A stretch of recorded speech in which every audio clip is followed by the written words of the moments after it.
huduma tofauti tofauti mashuleni, tunahitaji sehemu, tunakesha kwenye mafoleni ndio that constructions zifanyike. Tunahitaji barabara nyingi zaidi, tunahitaji flyovers nyingi zaidi. Kwa sababu tukisema leo tunaandaa event hapa watu 20,000 Dar es Salaam, you can't get them together ASAP. Unatakiwa utangaze 6 months watu ndio waweze kuja.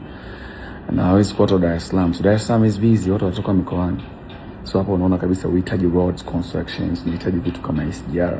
So as nation we are moving. Ukianza ku compare ourselves to others, you'll lose already. Winning is a mentality, you understand? So me nadhani we good and we are going together. There is no point of hakuwa na sababu yoyote ya kuviaddress hivyo vitu.